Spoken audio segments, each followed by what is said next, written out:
చర్ల మండలంలోని లింగాపురం కొత్తపల్లి గొంపల్లి పంచాయతీ రహదారిపై Eethavagu high level bridge నిర్మించాలని CPI MLA New Democracy Musali Satish demand చేశారు.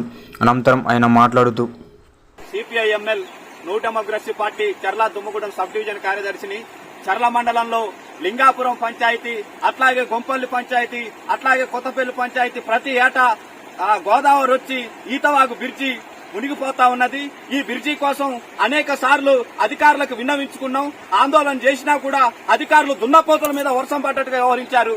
అట్లాగే ప్రజాప్రతినిధులను కూడా వేడుకోవటం జరిగింది. అయ్యా మాకు ఇక్కడ హై లెవెల్ బ్రిడ్జి కట్టేయండి అని చెప్పి అడగటం కూడా జరిగింది. అయినా కూడా ఎవరు పట్టించుకునే పరిస్థితి లేదు.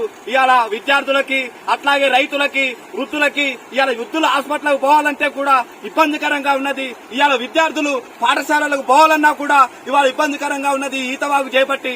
అట్లాగే ఇవాళ రైతులు కూడా వ్యవసాయం చేయడానికి వీలు లేకుండా పరిస్థితి వచ్చింది. కాబట్టి ఇప్పటికైనా దీని మీద మంత్రులు గాని అధికారులు గాని స్పందించి ఇక్కడ లింగాపురం పోయే పంచాయతీలో ఖచ్చితంగా హై లెవెల్ బ్రిడ్జి కట్టేయాలని చెప్పి ఇవాళ సిపిఐ ఎమ్మెల్యే న్యూ డెమోక్రసీ పార్టీకి కోరటం జరుగుతా ఉంది.